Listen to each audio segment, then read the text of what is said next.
Hola a todos, hoy es jueves 4 de diciembre de 2025 y nuestro querido amigo, nuestro hermano Alex Kreiner está aquí con nosotros. Bienvenido de nuevo, Alex. Gracias por invitarme de nuevo, Nima, y un saludo a tus espectadores y oyentes. Por favor, suscríbete y dale al botón de me gusta para ayudarnos a llegar a más gente. Alex, déjame empezar con la reunión entre los estadounidenses y los rusos, una de las más importantes, en mi opinión, desde que comenzó la guerra en Ucrania. Están hablando de 28 puntos, al menos según lo que supimos en la entrevista que el presidente ruso concedió a India Today. Dijo que han dividido esos 28 puntos en 4 paquetes, como mencionó Putin en esa entrevista, y que tuvieron 5 horas de conversaciones, sin Lavrov, sin Ushakov, solo Kirill Dmitriev junto con Putin. Por otro lado estaban Victoria Nuland y Jared Kushner. Creo que eso es una señal de seriedad por parte del presidente estadounidense. ¿Qué opinas de lo que está ocurriendo?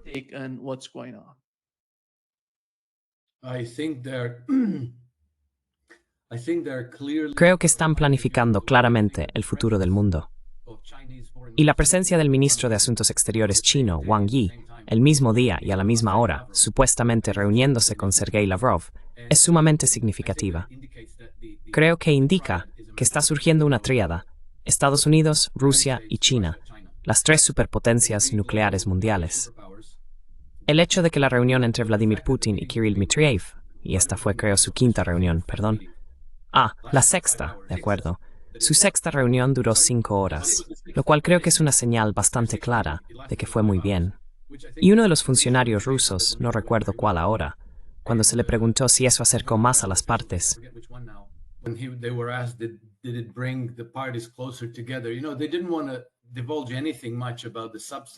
ya sabes, no querían revelar mucho sobre el contenido de las conversaciones, pero le preguntaron si eso había acercado o alejado a las partes, y él dijo que definitivamente no las había alejado. Pero no dijo, "Oh, sí". Luego, un periodista alemán de alto nivel, he olvidado su nombre, su apellido es Bob, Patrick Bob, sí, eso es, estuvo hablando ayer con Daniel Davis y decía que los chinos participan claramente en estas conversaciones. No especificó si Wang Yi participó en la reunión de ayer, pero fue a puerta cerrada, lo que significa que durante esas 5 horas pudieron haber pasado algún tiempo juntos. Quizá almorzaron o cenaron después. Had lunch together or something, or dinner afterwards. We don't know, but no lo sabemos. Pero ya sabes, él cree que los chinos participan sin duda en estas conversaciones, lo cual es un aspecto adicional alentador. Y que, entre otras cosas, se estaba tratando la cuestión de la exploración y el desarrollo del Ártico entre Rusia, China y Estados Unidos. También estaban hablando de reabrir los gasoductos Nord Stream, porque aparentemente una de las 4 tuberías sigue intacta. Es un poco extraño que no implique a Alemania, pero diría que quizá la parte estadounidense anticipa algún tipo de cambio de régimen en Alemania, algo que ya se ha insinuado y sugerido como algo que está por venir.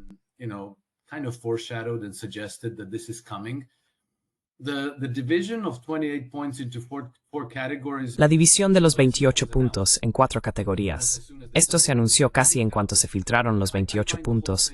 Me resulta muy alentadora, porque recordemos que los 28 puntos incluían una disposición según la cual Ucrania se convertiría en una nación neutral, que no se uniría a ninguna alianza militar occidental. No solo eso, Ucrania tendría que consagrar este principio en su constitución.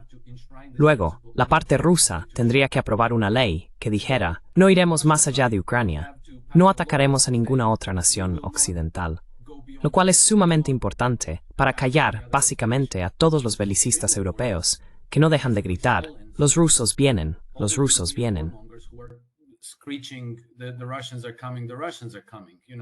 Creo que van a decir: no vamos a atacarlos a menos que seamos atacados por ellos.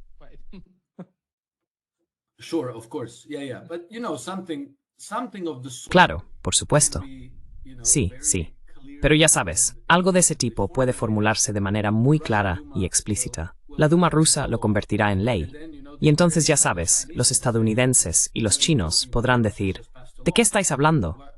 Los rusos acaban de aprobar una ley. ¿De qué tenéis miedo?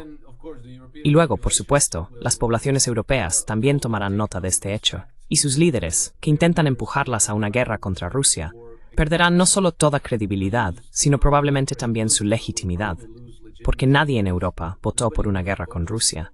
Nadie quiere una guerra con Rusia. Es solo un segmento muy reducido de las élites políticas el que está impulsando esto, y lo hace con un celo cada vez más histérico, un celo ciego que roza la locura. A blind zeal which verges on madness. You know, remember Annalena Baerbock? ¿Sabes? Recuerda que Annalena Baerbock, hace unos 2 años o así, dijo que no importaba lo que quisieran sus votantes alemanes, ni si sufrían por ello. Ella antepone a Ucrania. Pero ahora, justo el otro día, el ministro de Asuntos Exteriores alemán, no recuerdo exactamente su nombre, Johann algo, salió en televisión y dijo que, de cara a estas conversaciones, si Rusia no cede, entonces nos vamos a involucrar directamente en esta guerra. Y que si eso desencadena la Tercera Guerra Mundial, que así sea, por Ucrania. Dijo algo exactamente en ese sentido, lo cual es completamente una locura. No sé en nombre de quién habla, pero desde luego no lo hace en nombre del pueblo alemán.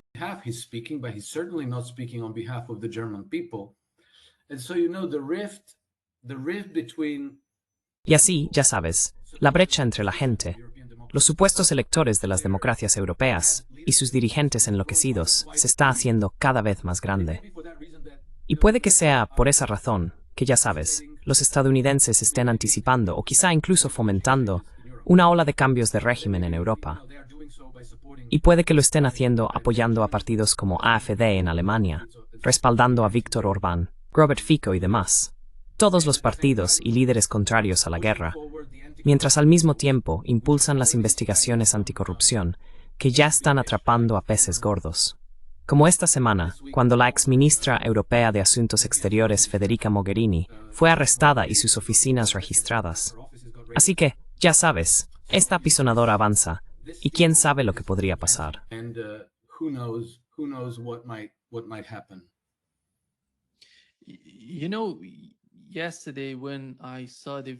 Sabes, ayer vi ese vídeo en el que Vladimir Putin advertía a Europa y a los europeos que si atacan a Rusia, la respuesta será diferente de lo que han visto hasta ahora en Ucrania.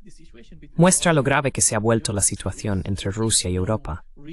No hay motivo para que Vladimir Putin salga a hablar a los europeos de esta manera, a menos que esté ocurriendo algo realmente irracional, demasiado irracional, entre ambas partes. Rusia está intentando comprender la posición europea, pero no lo ha conseguido, o quizás sí la entiende, y simplemente no ve a ningún actor racional en Europa. Por eso están tan frustrados con este tipo de comentarios. Primero, Europa no dejaba de decir, Rusia va a atacarnos, Rusia va a atacarnos, y ahora hablan de un ataque preventivo contra Rusia. Este tipo de retórica es extremadamente peligrosa.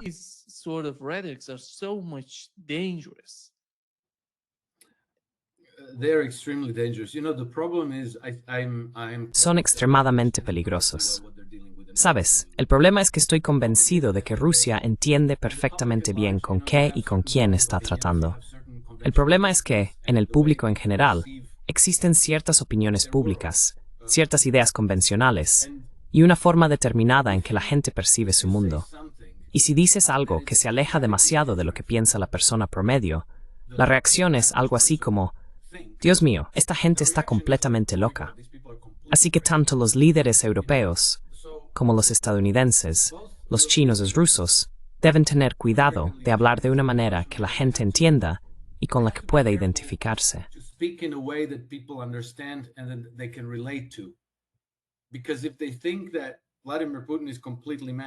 Porque si piensan que Vladimir Putin está completamente loco, que está chiflado, eso da credibilidad al otro bando que dice, los rusos vienen a por nosotros.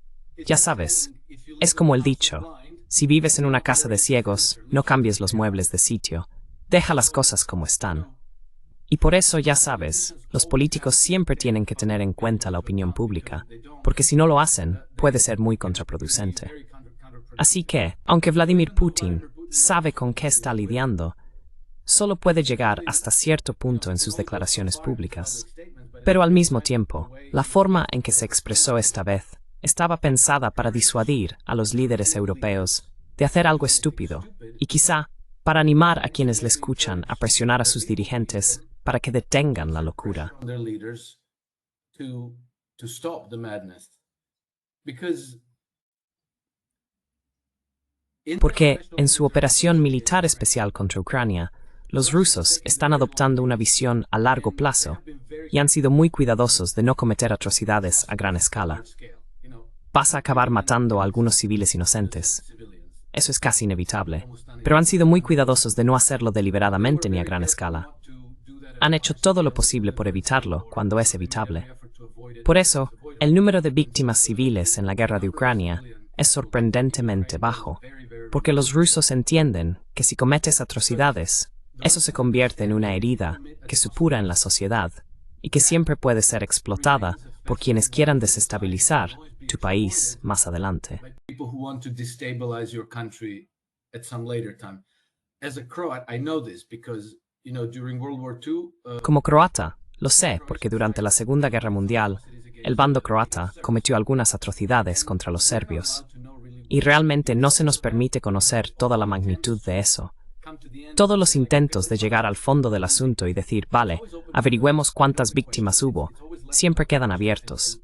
Nunca se permite completar el censo de las víctimas y los caídos, porque eso da a los que manipulan los relatos mucho margen de maniobra, ¿verdad? narrative spinners a lot of maneuvering space, right? They can use that story Pueden utilizar esa historia de forma más eficaz.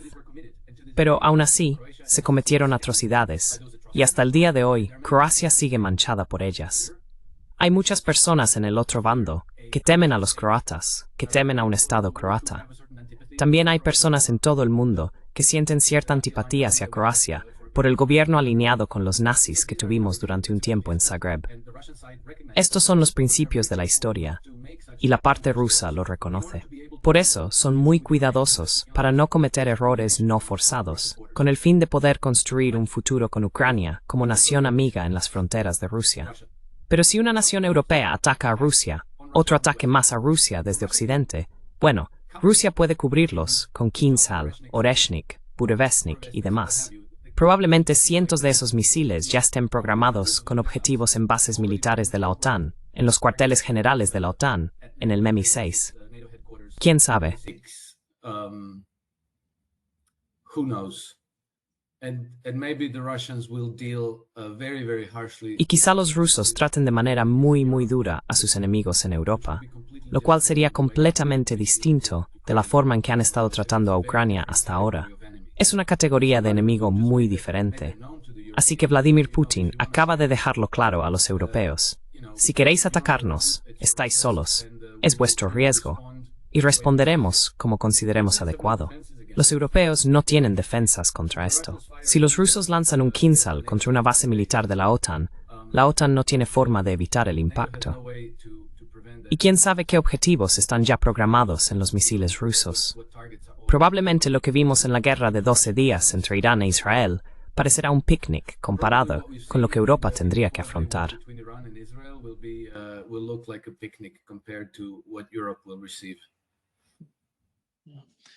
Alex, it seems to me that the Trump administration Alex, me parece que durante la administración de Trump, cuando hablábamos de cómo intentaban gestionar la situación con los ucranianos y los europeos, ya habían empezado a tratar con la administración de Zelensky. Parece que estuvieron detrás de la destitución de Yermak, porque Yermak era el hombre de Soros en la administración de Zelensky, apoyado por Soros y gente como él. Umarov, en cambio, no parece ser tan radical en lo que respecta a las negociaciones. ¿Crees que Estados Unidos ha decidido ir contra la administración de Zelensky y debilitar los lazos con los británicos, de la misma manera en que han estado influyendo en el gobierno de Zelensky?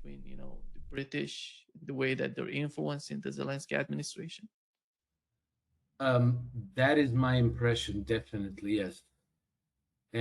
Esa es mi impresión, definitivamente, sí. He visto que los estadounidenses han hecho lo mismo en otros lugares, concretamente en Bosnia y Herzegovina, donde básicamente han intentado recortar las alas a los británicos y aislar su influencia geopolítica. Y ya sabes, hay muchas pruebas que indican que Vladimir Zelensky es un agente británico, simple y llanamente. Después de ser elegido, creo que en octubre o noviembre de 2019, fue a Londres y pasó unas 2 horas en una reunión con Sir Richard Moore, que en ese momento era el jefe del MI6. En ese punto, Zelensky ya era presidente de Ucrania. Su homólogo debería haber sido Boris Johnson, creo. Debería haberse reunido con Boris Johnson, no con el jefe del MI6. Eso es realmente extraño. Y luego esto se filtró a los medios ucranianos y hubo muchas preguntas al respecto, así que inventaron una historia para encubrirlo.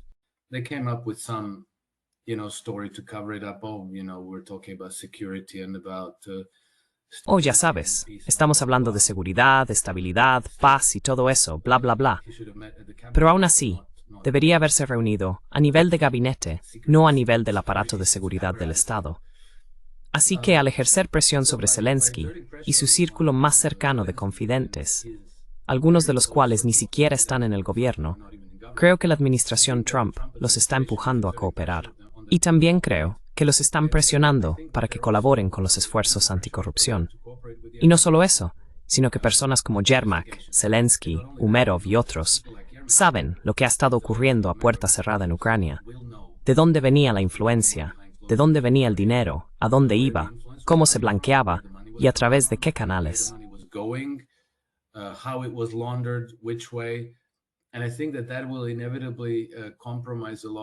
Y creo que eso inevitablemente comprometerá a muchos líderes europeos, bancos, banqueros, ONG y demás.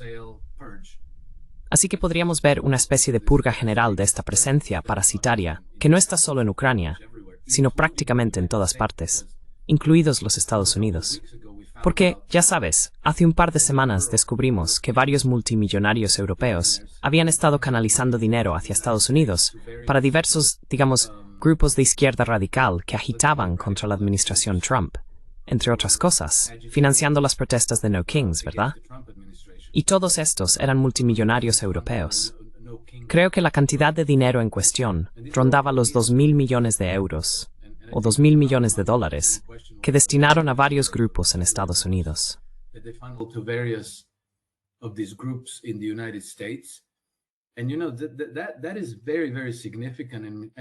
Y ya sabes, eso es muy significativo e importante de vigilar. Creo que ese descubrimiento, hecho por algún grupo privado que lo reveló, es probablemente solo la punta del iceberg. Es probable que exista una enorme red de ONG que operan dentro de Estados Unidos y en otras partes del mundo, buscando desestabilizar o derrocar gobiernos, organizar revoluciones, y probablemente la administración Trump sea uno de los principales objetivos, si no el principal. Si estudias de cerca cómo ocurrió la revolución bolchevique en 1917, así fue como sucedió. Y el derrocamiento del gobierno de Ucrania en 2014 también ocurrió de la misma manera.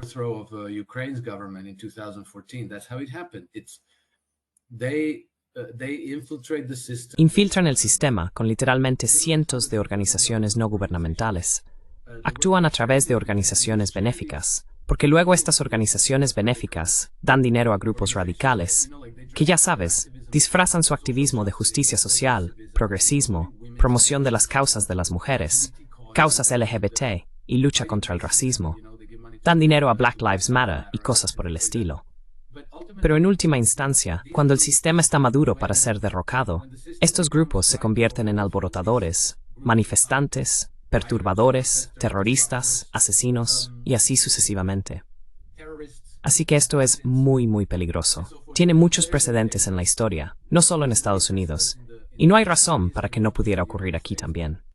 But there's no reason why it couldn't happen in the United States. You know, if this playbook. Sabes, si este manual fue eficaz para derrocar los 300 años de dominio de los Romanov, el régimen zarista en Rusia, ¿qué les impediría derrocar a los Estados Unidos y convertirlos de nuevo en una colonia del Imperio Británico? Así que esto es muy, muy peligroso y muy significativo. Y ya sabes, me alegra ver que mucha gente estadounidense y muchas organizaciones y asociaciones en los Estados Unidos son extremadamente sensibles a esto. Están concentrados como un láser en lo que está ocurriendo. Ya sabes, George Soros y otros similares llamémoslos filántropos, están siempre y en todas partes trabajando en cosas nefastas para desestabilizar a los gobiernos locales. To destabilize local governments. Alex, if you were to mention the backbone of this, Alex, si tuvieras que mencionar el origen de este odio hacia Rusia en Europa, ¿de dónde proviene? Ya sabes, ¿fue creado por guerras históricas entre Europa y Rusia? ¿O es algo más allá de eso? wars Es ideológico. ¿No lo ven? Russia, or is something beyond that? Is ideological? They don't see. No, it's not created. It's not. No. No es algo que se cree o se consolide y sea permanente. Es algo que se promueve a través de, ya sabes, tienes los think tanks que elaboran las narrativas y luego tienes a los medios que las difunden. Así que lo que haces es que si quieres crear un enemigo, empiezas a difundir el mensaje, a propagarlo lo más ampliamente posible, impulsando constantemente historias negativas sobre Slobodan Milosevic, Saddam Hussein, Muammar el-Gaddafi, Bashar al-Assad, el régimen iraní, el régimen chino, los rusos y así sucesivamente. Y la gente corriente que trabaja todo el día no tiene tiempo para investigar. Llegan a casa cansados, se preparan algo de comer. They don't have time to research. They come home tired. They get something to eat. They watch, the news for half hour. Ven la noticia durante media hora y cada día es Rusia mala, Rusia mala, Rusia mala. Con el tiempo, la gente empieza a asumir que Rusia es mala y peligrosa. Y cuando todo el mundo piensa lo mismo, prácticamente se convierte en parte de la cultura. La mentalidad rusófoba penetra de algún modo en toda la sociedad. Luego, si alguien sale y dice, oh, Rusia no es peligrosa, la gente piensa que estás loco. Es como, mira, todo el mundo lo sabe, todo el mundo está de acuerdo. Obviamente vives en un universo alternativo, así que te ignoran, te desprecian o te etiquetan como un títere de Putin o un idiota útil ruso o algo por el estilo. Puppet and Russian useful idiot or something like this. And so this is being done on purpose. This is why. Y así, esto se está haciendo a propósito. Por eso, digamos, una de las técnicas más eficaces que utilizan los británicos en sus operaciones de influencia en todo el mundo es que invariablemente compran empresas de medios de comunicación. Se hacen con su control. Se aseguran de que los editores de todos esos periódicos sean personas que respondan a sus prioridades. Luego incorporan empresas de relaciones públicas. Hay muchas, pero por ejemplo, hay una llamada Albany Associates, que fue muy activa en Líbano y Siria antes de la caída del régimen de Bashar al-Assad.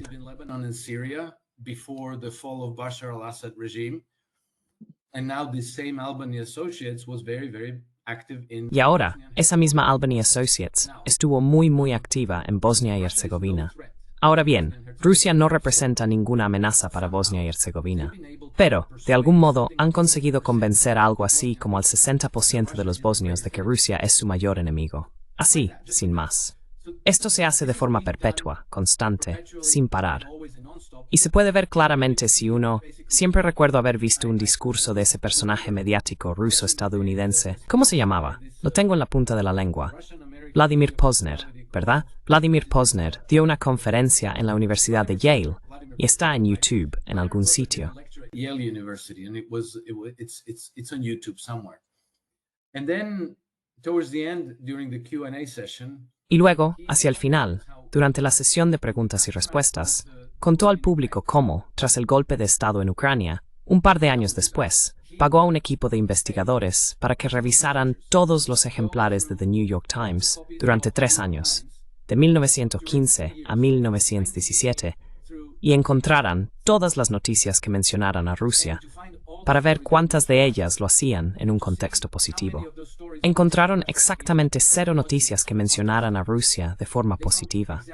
Ahora bien, esto no puede ser casual, porque si la gente simplemente escribiera cosas, si enviaras a un periodista a Rusia, o a algún partido de hockey o baloncesto, en el que Rusia jugara contra otro país,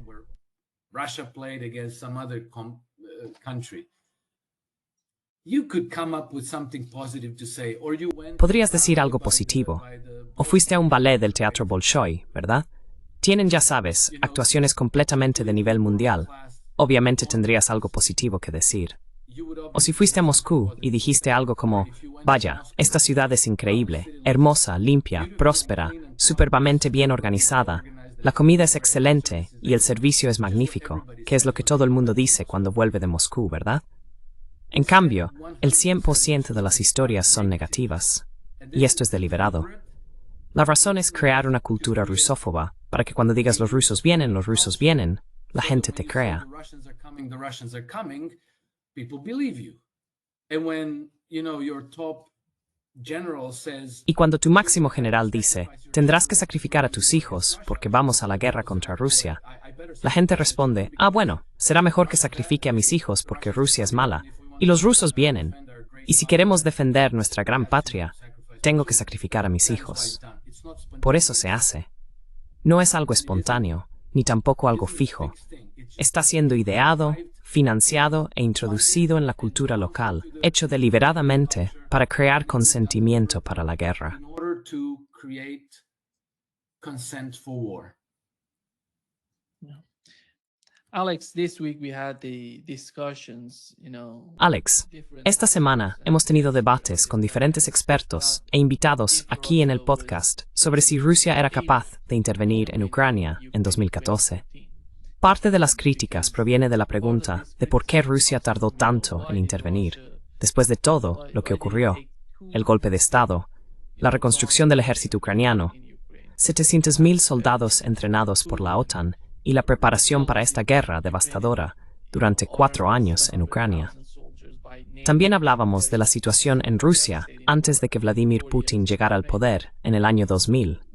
Rusia estaba devastada, enfrentándose a muchos problemas internos, casi una especie de guerra civil con Chechenia, lo que ocurrió allí, y como Estados Unidos, la CIA, el MI6 y otros servicios de inteligencia estaban manipulando la situación. They were manipulating the situation in Russia. When you look at Russia in 2014, Cuando observas a Rusia en 2014, recordando que en 2008 tuvo una guerra con Georgia, cuando el gobierno georgiano decidió atacar a los rusos, puedes ver que ya existían muchas tensiones en aquellos años. La economía mejoraba, pero muy lentamente. Si miras el ritmo de lo que ocurría en esos días, ¿cuál es tu comprensión de Rusia en 2014? ¿Y hasta qué punto el liderazgo ruso era capaz o estaba dispuesto a intervenir en Ucrania para evitar el golpe, para prevenir lo que sucedió después, con unas 14.000 personas muertas durante el conflicto entre la parte oriental de Ucrania y el gobierno en Kiev, el gobierno ultranacionalista? ¿Cuál es tu comprensión de ese periodo? What is your understanding of those days? I'm going to have to guess a little bit, but I think that Russia was capable. Voy a tener que suponer un poco, pero creo que Rusia era capaz de intervenir en Ucrania en 2014. El ejército ucraniano tenía menos de la mitad del tamaño que en 2022. Creo que contaban con unos 140.000 soldados. Y ya sabes, en ese momento estaba mucho menos armado por la OTAN, porque fue solo después de 2014 cuando la OTAN creó esa gran cadena de suministro de armas defensivas y ofensivas. Así que los rusos podrían haber afrontado a Ucrania con más facilidad, pero creo que estratégicamente era muy arriesgado para ellos, porque necesitaban reforzar su resistencia a las sanciones occidentales. Ya sabes, necesitaban algo así como... Alex, perdona por interrumpirte. Alex, sorry for interrupting you. The other point El otro punto es que los BRICS se fundaron en 2009. founded in 2009. Sí. Yeah. Ayuda. Yeah, so, I think that Russia. Sí, bueno, ya sabes, creo que Rusia, digamos el Kremlin, no se sentía segura de que fuera a salir bien. Porque ya sabes, una cosa es entrar en Chechenia, en Dagestán o en Georgia y hacer una guerra limitada. Pero Ucrania claramente implicaba el riesgo de que la OTAN y Estados Unidos se pusieran del lado de Ucrania. En 2008, en la cumbre de Bucarest de la OTAN, ya habían hecho explícitamente el compromiso de que Ucrania y Georgia se convertirían en miembros de la OTAN en el futuro. No que podrían, no que tal vez, sino que lo harían. Members of NATO in the future. Not might, could, will. And then, you always have. Y luego ya sabes, siempre existe el problema de cómo reaccionará el resto del mundo ante esto. Porque si acabas aislado, estás en problemas.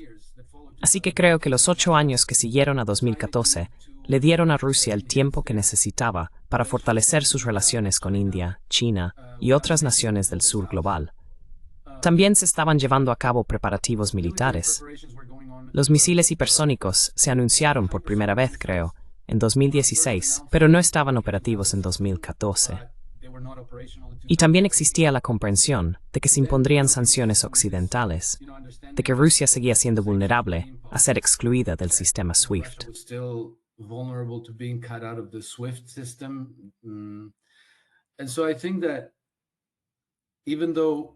Así que creo que, aunque en 2022 Rusia se enfrentó a un enemigo mucho mayor, estaban más seguros de su decisión de lanzar la operación militar especial que en 2014, cuando, al menos en el frente militar, habría sido más fácil avanzar hasta Kiev, derrocar al régimen alineado con Occidente y devolver a Yanukovych al poder.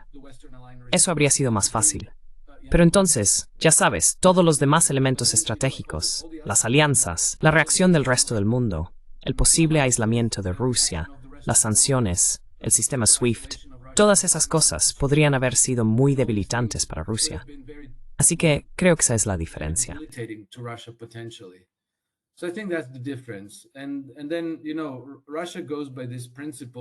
Y luego, ya sabes, Rusia siempre se rige por este principio: intentar evitar la guerra a toda costa, y hacerlo dejando el rastro documental adecuado para que, cuando se escriba la historia, nadie pueda negar que en cada paso del camino, Rusia trató de abordar sus agravios y reducir las tensiones de forma pacífica. Así, por ejemplo, después del golpe de 2014, pidieron mantener conversaciones y las celebraron en Ginebra. Luego redactaron los acuerdos de Minsk, y cuando no se cumplieron los acuerdos de Minsk, pasaron a Minsk II. Y antes de lanzar la operación militar especial, Rusia presentó a Estados Unidos y a la OTAN borradores de tratados de seguridad para intentar evitar que estallara la guerra.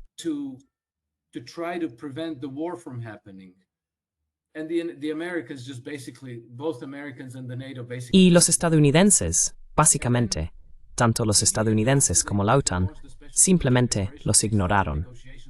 Luego, inmediatamente después de que lanzaron la operación militar especial, comenzaron negociaciones con Kiev que casi se concluyeron tras solo unas pocas semanas de guerra. Así que la guerra podría haber terminado a principios de abril de 2022, de no ser por la intervención de Boris Johnson. Y más tarde, hubo 1 o 2 intentos más de alcanzar una paz negociada, siempre torpeados por Occidente y por los ucranianos, nunca rechazados por Rusia.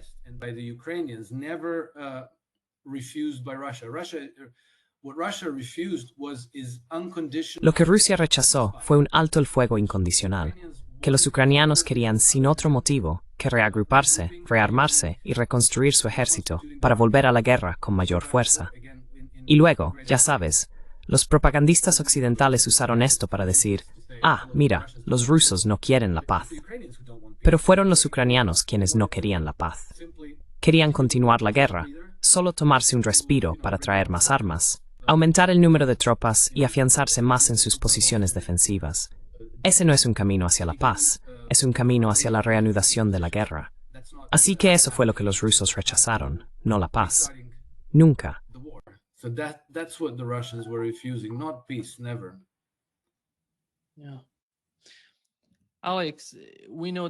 Sí, Alex, sabemos que la administración Trump ha decidido de alguna manera observar al propio Donald Trump, al vicepresidente, incluso a los funcionarios de esta administración. Están reduciendo o moderando su tono hacia Rusia y hacia China. Quieren encontrar una vía para trabajar con China. No ven a China como una amenaza inminente, ni como un conflicto bélico en ciernes. Incluso Pete Buttigieg habló de ello. Nos estamos preparando para todo, pero no buscamos ninguna guerra con China. Pero por parte del Reino Unido y de Starmer, se ve que están adoptando una postura más beligerante hacia China. ¿Crees que el Reino Unido está gestionando algún tipo de confrontación entre Occidente y Oriente?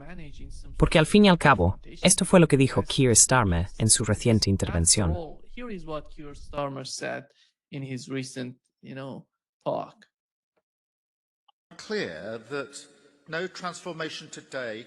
Está claro que ninguna transformación actual tiene consecuencias mayores que el ascenso de China. Es una nación de inmensa escala, ambición e ingenio, una fuerza definitoria en tecnología, comercio y gobernanza global. Nuestra respuesta no estará impulsada por el miedo ni suavizada por la ilusión. Se basará en la fortaleza, la claridad y un realismo sobrio, en consonancia con nuestro enfoque internacional más amplio y guiada por nuestra convicción. Hasta que me reuní con el presidente Xi el pasado noviembre, no había habido ningún encuentro a nivel de líderes en 6 años.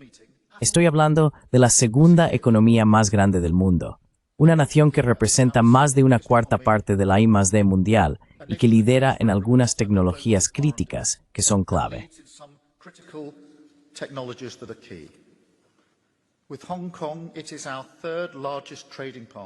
Con Hong Kong es nuestro tercer socio comercial más grande, que sostiene alrededor de 370,000 empleos británicos.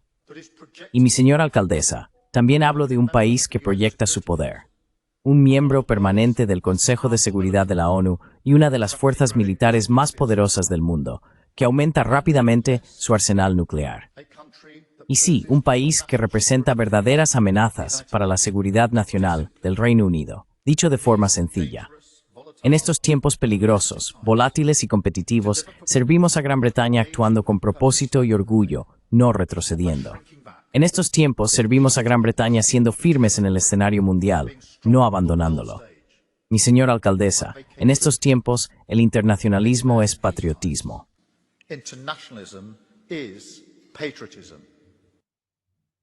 Sí.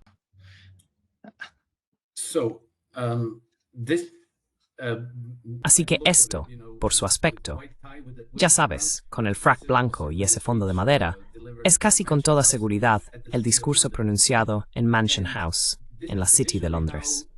Y esta es, tradicionalmente, la forma en que los británicos anuncian que están a punto de iniciar una guerra en algún lugar. Bien, voy a leerte la declaración pronunciada en Mansion House el 15 de noviembre de 2021. Fue poco más de 3 meses antes de que comenzara la guerra en Ucrania. Esto fue lo que dijo Boris Johnson. Esperamos que nuestros amigos reconozcan que pronto habrá que elegir entre depender cada vez más de los hidrocarburos rusos a través de enormes nuevos gasoductos o defender a Ucrania y abanderar la causa de la paz y la estabilidad.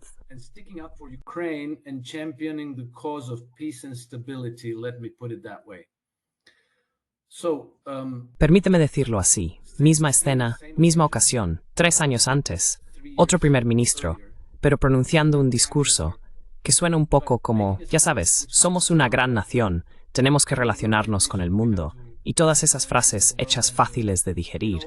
Comentarios empalagosos, exactamente. Pero entre líneas, es como, debemos relacionarnos con el resto del mundo. Ya sabes, como en el caso de Ucrania en 2021, el discurso de Boris Johnson, era algo así como nuestros amigos en Europa tendrán que decidir. La elección se acerca. ¿Cómo sabía él que esa elección se acercaba? ¿Y cómo sabía, qué le hizo pensar, que se trataba de elegir entre comprar energía rusa a través de grandes gasoductos o defender la libertad y la democracia en Ucrania? Lo sabía porque ellos mismos orquestaron el conflicto desde el principio.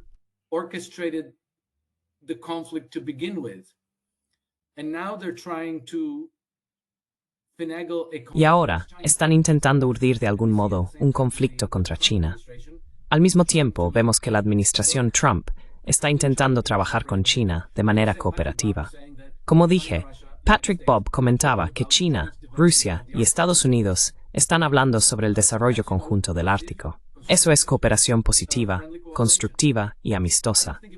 No creo que fuera una casualidad que Wang Yi estuviera en Moscú al mismo tiempo que Jared Kushner y Steve Witkoff. Creo que esos contactos y conversaciones se están llevando a cabo entre bastidores y son mucho más amplios de lo que sabemos. Pero los británicos, ya sabes, esto pone en peligro todo su modelo de gobernanza global porque acaban quedando al margen. Rusia, China y Estados Unidos están básicamente discutiendo el futuro del mundo.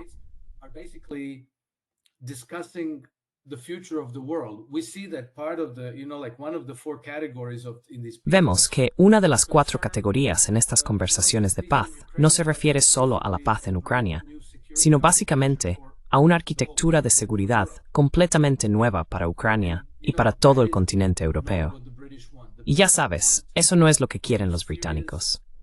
Los británicos quieren una serie de puntos de tensión a lo largo de toda la masa continental euroasiática, desde los estados bálticos hasta el Mediterráneo oriental, y luego desde el Mediterráneo oriental en un gran arco hasta las Coreas, donde siempre puedan desencadenar un conflicto, entre Azerbaiyán y Armenia, entre India y Pakistán y Afganistán, entre Turquía y Grecia, entre Siria y Turquía, entre Irán e Irak.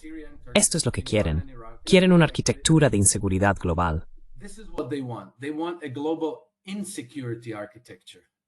So this is a, this cooperation Así que esta cooperación entre los tres grandes, una vez que sea plenamente reconocida, becomes fully recognized. hará que todos los países quieran unirse, porque promete desarrollo económico, promete prosperidad y promete un mundo en el que no se viva constantemente en guerra ni bajo la amenaza de una guerra.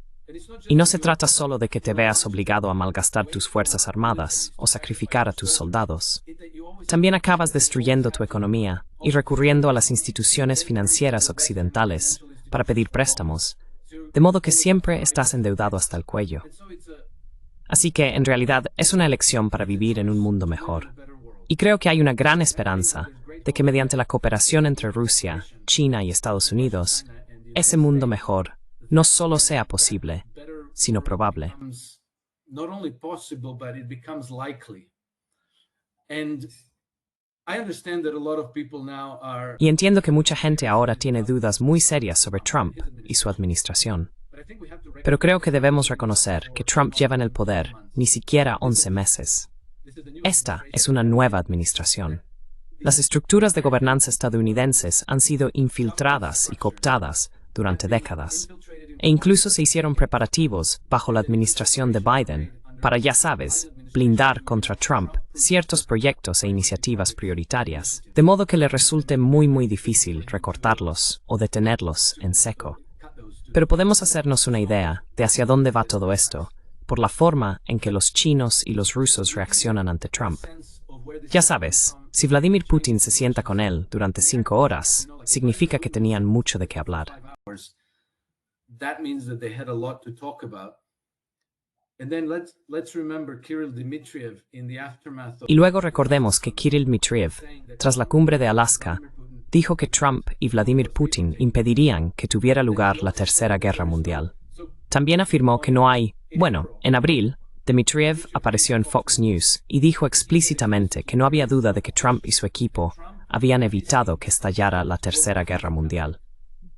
Así que ya sabes, como todo lo demás, quizá eso quede en segundo plano.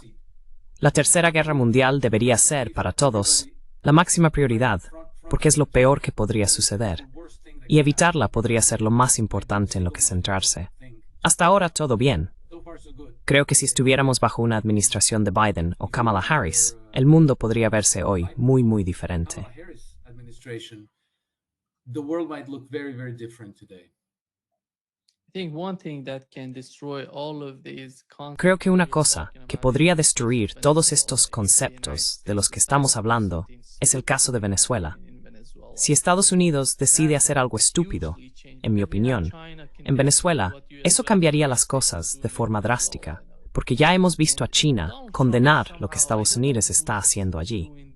Y Donald Trump, de alguna manera, bueno, no sé quién está detrás de esto, pero están creando una especie de caos para sí mismos con esos barcos. ¿Quién creería que bombardear esos barcos va a resolver el problema? Si atacan Venezuela, si realmente hacen algo allí, eso podría cambiar por completo toda la idea de lo que la administración Trump podría lograr antes de dejar el cargo en Washington. before leaving office in Washington. I have to confess that the Venezuelan Tengo que confesar que lo de Venezuela me resulta muy desconcertante. Y estoy completamente de acuerdo contigo. Es tan estúpido que no creo que vaya a haber una guerra. Recuerda que tú y yo hablamos de esto en verano, y dije que atacar a Irán sería tan estúpido que no creía que fueran a hacerlo. Y si lo hacían, sería una guerra falsa. Y creo que tenía razón en eso, porque sí pienso que el ataque a Irán fue una guerra falsa. Quien lo dude, que compare esa guerra con las de Libia, Siria, Irak, Afganistán, Somalia, cualquiera de esos conflictos. Somalia, any of those, El ataque a Irán fue una guerra falsa. Así que creo que dado lo espectacularmente estúpido que sería un ataque a Venezuela, no creo que vaya a suceder. I don't think that it will happen. Now, I've been wondering why on earth are they doing Últimamente me he estado preguntando, ¿por qué demonios lo están haciendo desde el principio? Y tengo que decir que no me creo la narrativa sobre el narcotráfico, porque simplemente no pienso que Venezuela deba ser tu objetivo principal si realmente quisieras combatir el narcotráfico. Tampoco creo que se trate del tema del petróleo, porque si ese fuera el caso, entonces, en efecto, Trump estaría malgastando los recursos de los contribuyentes estadounidenses y posiblemente las vidas de los soldados estadounidenses para hacerle un bonito regalo en bandeja de plata a los banqueros de Wall Street y de Londres. Así que, ya sabes, tendría que convencerme de que él es su jugador, y no lo estoy en absoluto. No creo que lo sea. Así que debe de ser otra cosa. Y últimamente he oído a mucha gente decir, oh no, se trata de las máquinas de votación. Lately, I've been hearing a lot of people saying that, oh, no, it's about the voting machines, it's about Smartmatic and the other Se trata de Smartmatic y de las demás tecnologías de Dominion que se desarrollaron para poder manipular las elecciones de Estados Unidos o las de prácticamente cualquier país. El desarrollo y los servidores que ejecutan estos sistemas están en Venezuela y la CIA tiene allí recursos muy amplios, lo cual me resulta creíble. Casualmente, hace unos años conocí a un hombre, un ciudadano bosnio, que había formado parte de las fuerzas especiales y luego se unió a una empresa de seguridad. Me contó en una conversación privada que trabaja mucho en Venezuela. Y yo le pregunté, ¿qué haces en Venezuela? Y él respondió, bueno, hacemos el trabajo sucio para el régimen de Maduro. Le pregunté, ¿qué tipo de trabajo sucio? Y me dijo, pues, contrabando de armas y tecnologías militares para el régimen de Maduro. Así que algo de eso está ocurriendo.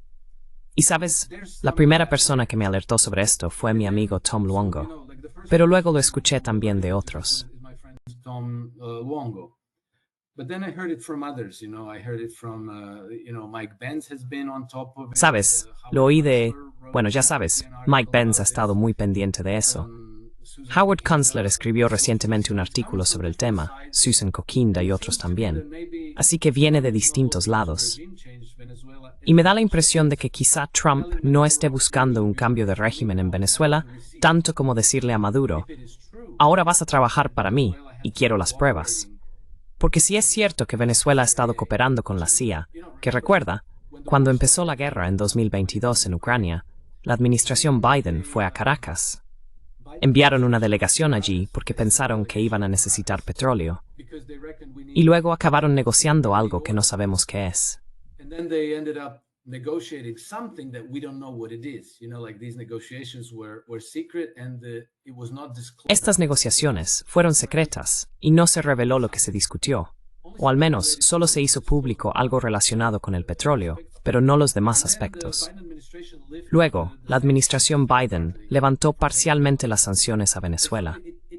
Así que puede que Maduro hiciera un trato con el diablo, pensando, de acuerdo, voy a cooperar con esta gente porque necesito el levantamiento de las sanciones, porque necesito aliviar los problemas de la economía venezolana. Durante la administración Biden, el régimen venezolano cooperó con el equipo de Biden en asuntos que probablemente ahora se perciben como hostiles hacia Estados Unidos. Y creo que Trump probablemente quiere pruebas de todo eso, y que su ataque a Venezuela es en realidad un ataque al Estado profundo estadounidense, que no es solo estadounidense, sino internacional.